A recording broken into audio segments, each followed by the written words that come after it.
Welcome back to the Deep Dive, where we take these big, dense ideas, stack up the sources, and we try to distill them into most potent insights you need. I want to start today with a question. And it's a feeling I think that's it's part of the universal human experience. Have you ever worked just relentlessly for a huge goal? Maybe it's a promotion or finding a life partner, or you finally finish that big home renovation. Yeah, you finally get there. You get there, and in that quiet moment, right after you've achieved it, you feel this hollow echo. That profound dissatisfaction is still just lingering. If you know that feeling, then you know exactly where we're starting today. And that feeling, that core internal restlessness, it's not a modern invention, not at all. It is, in fact, the perfect philosophical entry point into the mind of the figure we're exploring today, Aurelius Augustinus. Right, the man we know as Saint Augustine. Exactly. We're looking at sources that really define the philosophical bedrock of, the entire Western world. Okay, so let's unpack that and set the stage. Because we're not just talking about some historical church figure. This is the Bishop of Hippo in Roman North Africa, and he's serving from 396 to 430 AD. He's a thinker who really shaped the whole transition from the ancient world to the medieval mind. And his intellectual ambition was, it was immense. He wasn't just, summarizing existing doctrine. He was performing an act of intellectual fusion. His primary goal was to take the powerful, intricate structures of Greek philosophical tradition, specifically Platonism and Neoplatonism, right, and synthesize them seamlessly with the growing theological framework of Christianity. He wanted to give faith a kind of intellectual armor, a real rigor. And the writings that form the basis for our deep dive, penned when he was in his early 40s, they aren't just historical records. They're an intense, deeply philosophical autobiography of the soul. That's it. They're structured as a journey of introspection, of gratitude, and praise. It's less a diary of what happened and more an analysis of why it mattered, framed for everyone. That's the key distinction. We're using these works as a roadmap, sort of a blueprint for these universal human inquiries. So our mission today is to trace 4 major thematic pillars that he defined. These address the big questions: the nature of human desire and moral failure, the exhaustive search for truth, the absolute enigma of time, and finally, the essence of God. We're basically treating this as a shortcut to understanding the biggest questions of existence. That's the goal. Then let's dive right into that first magnetic premise, the philosophy of human desire, and why we always seem to want something more. So the most quoted line from his entire body of work, the axiom that really sums up his entire worldview, is that the human heart is fundamentally restless until it finds its rest in God. It's elegant, but what is the deep philosophical mechanism behind that? What's really going on in that statement? What's so fascinating is how he frames it. This restlessness isn't a moral curse. He sees it as an inherent property of human nature, almost like a design feature of our existence. A design feature? Yes. If the human being is, by definition, created for a transcendent purpose, to be linked to the supreme good, which is God, then any pursuit of ultimate happiness or lasting meaning in created things is just an intrinsic misdirection. Okay, so anything in the created world, possessions, fame, relationships, even intellectual knowledge, all of it, that's all categorized as a secondary good. And chasing these secondary goods as if they were the primary good, that's basically guaranteed to produce anxiety. Exactly. You are trying to fill an infinite, transcendent void with finite, mutable materials. It can't work. The consequence is immediate. You get unrest, you get anxiety, and you get stuck in this cycle of seeking fulfillment that always collapses on itself. Which forces you to seek the next thing. The next transient pleasure, yes. Yeah. It's an exercise in futility because the nature of that secondary good is that it, too, is changeable. It's mortal. Only the primary, the immutable good, can provide what he calls genuine rest. I really appreciate that framing. It turns that feeling of, modern anxiety into a metaphysical statement about objective reality. And he uses his own early life, his tumultuous teenage years, as philosophical evidence for this whole idea of misdirected desire. Oh, he gives a truly candid, almost clinical analysis of his own adolescence, particularly between the ages of 16 and 19. He describes this confusion between the natural, pure desire for affection and connection and this overwhelming sensual lust that he allowed to just dominate that period. He calls it a fog that descended and obscured his judgment. And the crucial point he makes isn't just that he indulged, but that the indulgence itself failed him. It didn't actually deliver any sustained pleasure. Precisely. These unchecked passions, they were fueled by this confusion of desire, and they led him into what he calls barren pains. They were corrosive because they drew him away from any higher standard, and the result was a fractured interior life. So pleasure was fleeting. Very fleeting. But the pain, the guilt that followed, the alienation from true knowledge, the corrosive habit that formed, that was lasting. And for him, this is the ultimate proof that the secondary good, when you chase it as the ultimate good, it just destroys the seeker. And it wasn't solely about sensual indulgence either. He's very critical of the education he received, which, on the surface, should have been a pursuit of truth. He read the great Latin literature, like Virgil, and he talks about mourning the fictional Dido who died for love. And he found that classical education, while it was intellectually rigorous, was morally hollow. It celebrated vanity, worldly ambition, the tragedy of misplaced love like Dido's story, rather than genuine transcendent wisdom. He realized he wasn't driven by a love of truth. No. He was driven by competitive joy and the desire for social approval, and this vanity made him emotionally susceptible to all these empty pursuits. This internal vanity, this hunger for approval, it led to these, petty moral failures that he analyzes in some profound detail. Right down to stealing fruit or marbles. What is the philosophical significance of the theft of the pears, for instance? He already had access to best food. It's one of the most famous philosophical case studies in history. The sin wasn't about necessity or hunger. It was purely about the joy of the transgression and the complicity with his friends. So he didn't even want the pears. He had better pears at home. The motivation was pride, the desire to disrupt the established moral order, to commit the sin for its own sake, and to share in that feeling of moral anarchy with others to gain social capital. The object was worthless, the act itself was everything. It proved that the heart could be so misdirected that it sought non-being over being. That distinction-seeking non-being, that's the perfect pivot point to his solution for one of philosophy's oldest problems, the problem of evil. He spent years committed to the Manichaean view, which simplified everything. And the Manichaean solution was seductive because it was so dualistic. You have an independent material source of good battling an independent material source of evil. It removes human responsibility. It says our evil acts come from this dark substance inside of us. Augustine really struggled with this, trying to imagine God and evil as two opposing masses fighting in space. So how did he finally break free from that dualism? How did he arrive at his ultimate and much more sophisticated conclusion? Well, his intellectual breakthrough hinged on the concept of creation. If God is the ultimate supreme creator and God is supremely good, and if everything God creates is inherently good, then evil can't be a separate material substance. It can't be. To accept that evil is a substance would mean you have to accept that God created it, or that God isn't totally sovereign, and both of those were unacceptable conclusions for him. Okay, so philosophically speaking, if evil is not a substance, what is it? He defined it as privation, a lack of good. And this is a profound and radical idea. Evil is not some external entity that gets injected into the world.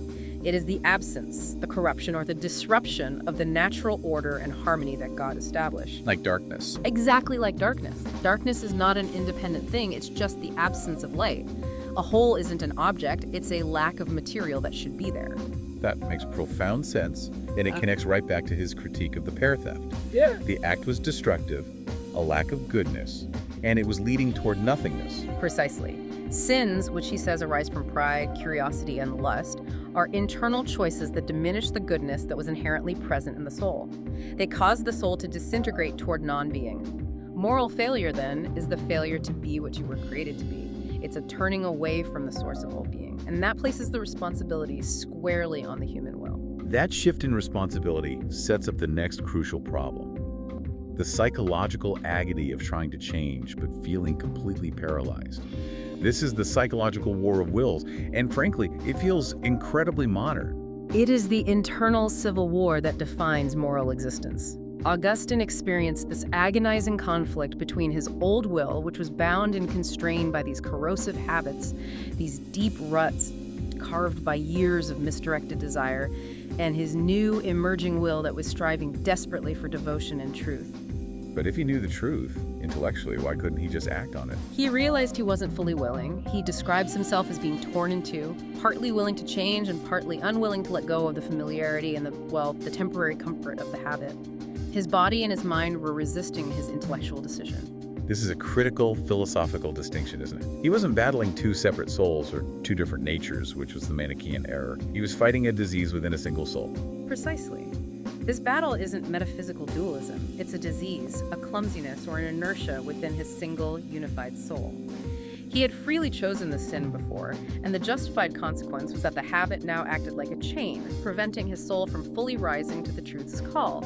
He was, in effect, punishing himself for his own past, free choices. The habit binds the will. I find myself a little skeptical here, though.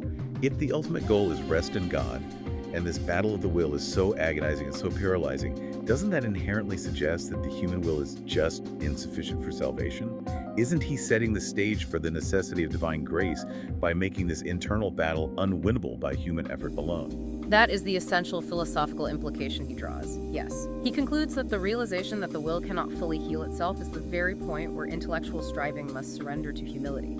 The habit is too strong, the soul is sick, we've established the destination, the immutable God, but the path is inaccessible if we try to climb there through sheer damaged willpower alone. And that failure of the will is what leads us directly to the search for an external, secure foundation for truth. Exactly. Which brings us to our next pillar, the exhaustive intellectual journey to find a source of knowledge that wouldn't betray him. Augustine's 10-year detour through Manichaeism is really instructive here. It shows how attractive these simplistic, dualistic answers can be when you're facing something as profound as the origin of evil. Absolutely. From around age 19 to 28, he was deeply invested. Manichaeism offered that clear-cut cosmic war, a source of light battling an equal external source of darkness. And it was comforting because it offered an easy out. It's not my fault, it's this external dark substance inside me that causes me to sin. He initially found the Catholic doctrine he was being taught, a bit philosophically lacking, especially when he's trying to grasp the incorporeal nature of God. Right, and the origin of evil. Manichaeism provided this concrete, if ultimately wrong, framework. He went into this expecting it to be the ultimate secure source of knowledge. The sect claimed their founder, Manes, was indwelt by the Holy Spirit and had this transcendent cosmic knowledge. So Augustine, being highly educated, had high expectations for their leaders. Very high expectations. And this leads to that pivotal moment, the Faustus test. He finally gets to meet the famed Manichaean bishop, Faustus, a man celebrated for his eloquence and his wisdom. And he had built Faustus up in his mind as the intellectual champion who would finally rationalize everything for him. Especially things related to the physical universe and astronomy, which Augustine had already studied on his own. And what did he find? He found an eloquent speaker, no doubt, but intellectually, Faustus was shallow. Augustine pressed him on matters of observable science, things like the mathematics of solstices, the orbital patterns that caused eclipses, basic liberal arts. And Faustus just admitted he didn't know. That admission must have been absolutely catastrophic for Augustine's faith in the whole movement. It was more than a disappointment. It was the final intellectual nail in the coffin. If the leader, who is supposed to be imbued with divine cosmic wisdom, lacked even basic, verifiable secular knowledge that Augustine himself had learned from pagan texts, then how could you trust him on spiritual matters? Exactly. How could he possibly explain the ultimate nature of the universe if he couldn't even explain how the sun and moon behaved? It completely undermined their claims to authority. It just shattered that illusion of epistemological security. And this intellectual failure then threw him into an opposite extreme. He started considering the skepticism of the new academy. Yeah, who basically taught that humans can't know anything for certain. After being burned by this false certainty, he almost embraced complete doubt. But this period of intense skepticism eventually led him to a realization. Which was? He realized he couldn't doubt the existence of truth itself. Truth has to exist as a prerequisite for even the act of doubting. You have to assume the possibility of truth to even argue against it. But before he arrived at Christian faith, he needed a bridge. And that bridge was Neoplatonism. Neoplatonism, through the works of Plotinus, was a total revelation for him. It solved the intellectual problem that Manichaeism had created and that the early Catholic teachings had failed to clarify for him, the incorporeality of God. This is where we need to return to that powerful analogy. How did Neoplatonism let him conceptualize God as pure spirit instead of, some massive physical thing? Well, he talks about the intellectual error of his past imagining God as this giant physical mass that fills all space. In that worldview, any physical object would have to consume or hold a portion of God.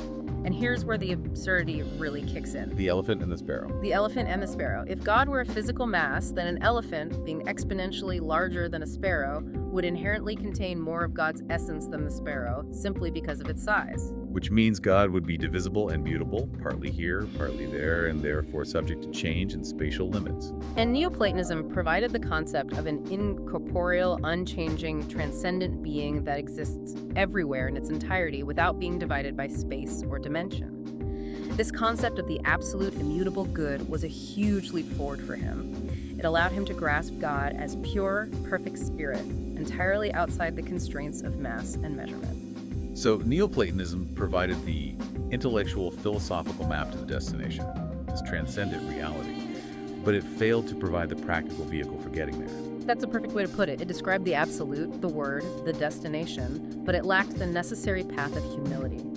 The Platonists, in his view, they tried to climb to God through the sheer force of their own intellect, through self-conceit. They saw the mountain peak, but believed their own genius was enough to scale it. Right, ignoring the deep ravines and the fact that the human climbing apparatus is, well, broken. And this really highlights the difference between philosophical knowledge and transformative faith. The Platonists had the knowledge of the destination, but they lacked the mediator, the incarnation of the Word, that was required to bridge that infinite gap between mutable humanity and the immutable divine. And that leads to his final intellectual surrender, the acceptance of humility. He realized that the intellectual pride of the philosophers, who relied only on their own minds, stood in stark contrast to the Christian requirement for grace, which is necessary to heal the soul from that disease of pride and habit.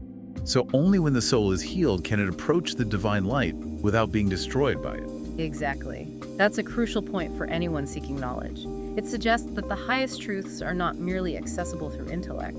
They're only graspable after the soul has been morally reordered. The humility of accepting grace, rather than relying solely on individual genius, became the final necessary epistemological step for him. He concluded that he couldn't doubt the existence of truth itself, even if he doubted everything else. Right, even his own perception.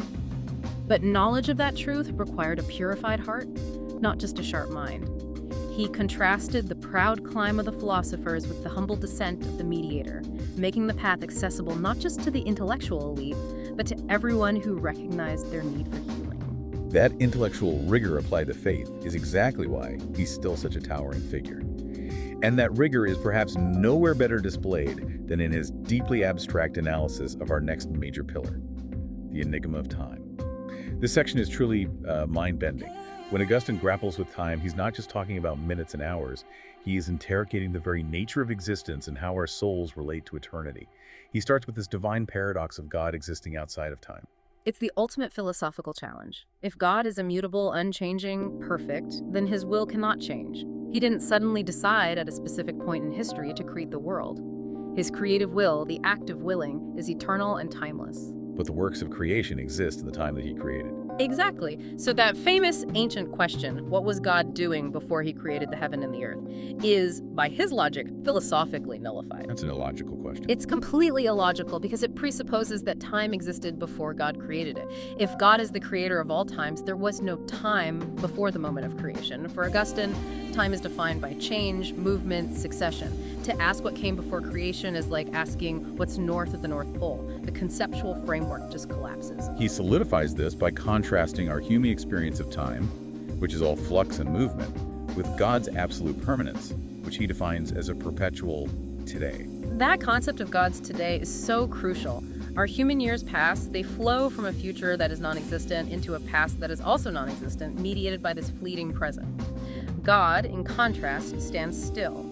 His existence is an eternal today, which is the very definition of eternity. God sustains all of time, yet remains outside of its sequence, viewing all of human history, past, present, and future, as one simultaneous act.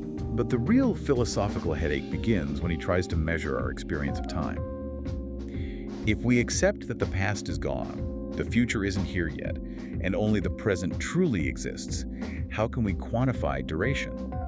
This is the problem that haunted him. He realized that if the present moment had any measurable duration, even the tiniest fraction of a second, it would immediately become divisible into a tiny past and a tiny future. So it wouldn't be the present moment anymore. It would be a fleeting mini-era. So the present, philosophically, must be an unextended point of transition, a zero dimension between the past and the future. But if the present is unextended, how do we say a minute is longer than a second? How do we quantify a non-existent past or a non-existent future? You can't measure non-existence. Precisely. If we measure a physical movement, like a star moving across the sky, we're measuring the distance it covered in space. But time measurement is different. If I say a long syllable, I perceive it as having duration. But the sound is gone as soon as it's heard. So what exactly am I measuring? And this led him to his most radical and enduring solution, shifting time from an external physical river to an internal psychological reality. Distentio animi, the stretching of the soul. This is the genius insight.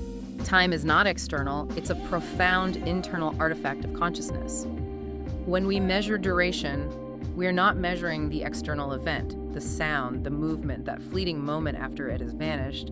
We are measuring the impression and the expectation that remains held within the soul. Okay, let's ground this idea because it's pretty abstract. If I'm listening to an orchestra play a 10-minute piece of music, I'm perceiving and measuring that 10 minutes in my mind. So how is my soul stretching? Your soul is performing 3 simultaneous acts. First, there's memory, the past, which holds the sounds and movements that are already completed. Second, there is vision, the present moment, which is your immediate perception of the sound happening right now. And third, and most crucially, there is expectation, the future, which is your mind anticipating the remaining length of the piece or the next note. So when I listen to the music, my soul is literally stretched, pulled taut between the memory of what just happened and the expectation of what is coming. And that tension is what I subjectively quantify as time duration. Yes. The soul is performing a tension between these 3 modes. When you say the musical piece was long, you're measuring the length of your expectation being progressively reduced by your memory as the sounds flow through your present perception. The subjective duration, the feeling of time, is the soul's role in holding that past and future together in the present. This completely explains why time can feel so subjective. Why an hour of engaging conversation just flies by, but 10 minutes of boring waiting feels like an eternity. The degree of distentio animi, how tautly the soul is stretched, must vary based on attention and engagement. Precisely. In a boring wait, your expectation is immense and static, and the present moment offers very little relief, which makes the tension feel agonizingly long. In a moment of deep engagement, expectation and memory flow smoothly and rapidly, making the time feel short. So time is ultimately a subjective psychological reality. A profound tension of the soul that acts as a signpost, pointing us toward an objective reality, eternity, that is beyond all this flux. We are in the grip of time because we are mutable, created beings, and our experience of it is an artifact of our conscious mind grappling with that mutability. That makes the philosophical problem of time intensely personal. It's what happens to the human mind when it interacts with movement and change, demanding constant mental effort to hold reality together. And this internal subjective reality must, by necessity, point toward something permanent. The solution to the riddle of time brings us right back to the source of all being, which is our final major pillar. The journey through the restlessness of the heart and mystery of time, it all converges on Augustine's refined understanding of the divine. What are the absolute foundational attributes he settles on for God after this immense intellectual odyssey? Well, he defines God as the pinnacle of existence. God is supremely good, supremely just, and is simultaneously active, sustaining every single thing in existence, and eternally, perfectly restful. The key attribute, which Neoplatonism helped him confirm, is immutability. He is unchanging, yet changing everything. This addresses that fear of corruption he struggled with during his Manichaean phase. Yeah. I mean, anything capable of change is inherently imperfect or inferior to that which is unchanging. Absolutely. Since God is the highest possible being, he must be totally permanent, totally incorruptible. His very existence is absolute. It is being itself. All creation exists through him and in him. And this removes that spatial limitation we discussed earlier. Right. There's no aspect of God that isn't present everywhere in his entirety. No single corner of the universe holds less of him than any other. That definition of perfection also has these profound implications for creation. He insists that creation stems purely from God's goodness, not from any form of necessity or lack. This is so central to his thought. God didn't create the universe because he was lonely or incomplete or needed something to add to his happiness. He created from a state of perfect self-sufficiency. He describes the material he used as a nothingness close to nothingness, meaning formless matter, demonstrating he didn't need pre-existing material to work with. So creation exists not for God's benefit, but for the sake of the created things themselves. Yes. The perfection of creation stems entirely from God's perfect goodness overflowing, desiring to communicate that goodness. He perfects creation so that it may please him, reflecting his own design, not because that creation adds anything to his essence or perfection. So if the cosmos had never been made, God's happiness wouldn't be diminished at all. Not one iota. And that theological statement profoundly undercuts the human tendency toward pride, reminding us that existence itself is a gift rooted in absolute, unneeded goodness. That leads to one of the most abstract and difficult concepts in all of theology, which the sources briefly touch on: the mystery of the Trinity and how it relates directly to the structure of the human mind. How does he use this ultimate divine mystery to refocus the learner's journey inward? He suggests that the mystery of the Holy Trinity, Father, Son, and Holy Spirit can only begin to be unveiled by those who have achieved inner peace. And this connects right back to the restless heart.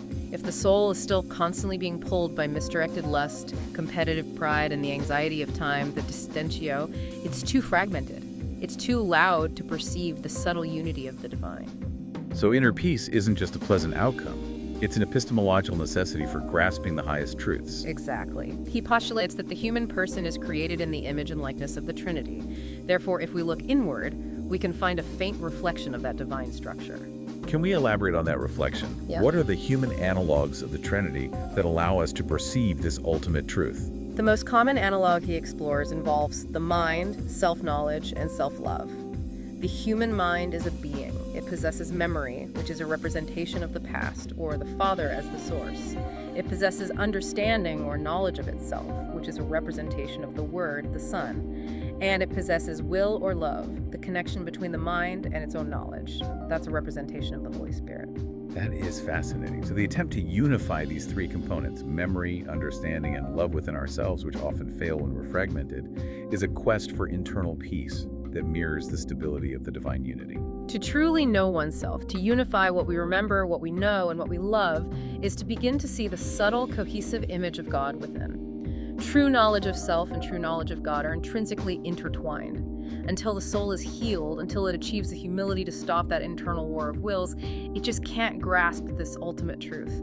The internal journey is the preparation for the intellectual destination. It's the ultimate know thyself that the ancient world prized, just now filtered through the lens of divine necessity. We've covered an immense amount of ground in this deep dive.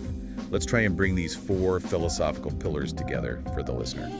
We started with the restless heart, which, by its very design, requires the unchanging absolute to find peace. We established that evil isn't a substance, but a failure of being and a choice of the human will. We saw time as this profound, mysterious reality measured subjectively in the soul, the distentio animi, which constantly points us toward God's eternal now. And the profound implication for the learner, for anyone engaged in a philosophical or intellectual pursuit, is clear. Augustine's massive intellectual quest shows that gaining mere intellectual knowledge is fundamentally insufficient. The truth has to be embodied. It has to be lived through humility and healed desire. You can't just know the map. You can't just know the coordinates of the treasure. Neoplatonism gave him the map, but you must have the capacity and the humility to commit to the difficult path of actually retrieving it. And that requires grace. Knowledge without internal transformation is ultimately incomplete. It's unstable. It's what allowed him to regress from the truth, even when he intellectually knew better. That's why we have to conclude with a final, provocative philosophical thought. It's one that really validates the struggle inherent in any deep dive or search for knowledge. Augustine suggests that the rigorous, often agonizing process of questioning, of struggling, of failing along the way, the journey itself, is ultimately more valuable than inheriting a truth easily. The process of doubt and error is what secures the truth once it's finally grasped. Yes. The phrasing he uses just encapsulates this entire philosophical journey. Let him rejoice in finding you after not finding you, rather than not finding you after finding you. The wrestling with the dualism of Manichaeism, the brush with academic skepticism, the intellectual battle of the will, that agonizing effort ensures that when the truth of the immutable God is finally realized, it is fully valued, securely possessed, and understood not just intellectually, but through the crucible of lived, hard-won experience. That suggests The true value of any deep dive lies not just in the destination, but in the rigorous, challenging journey we take to get there. Until we dive deep again.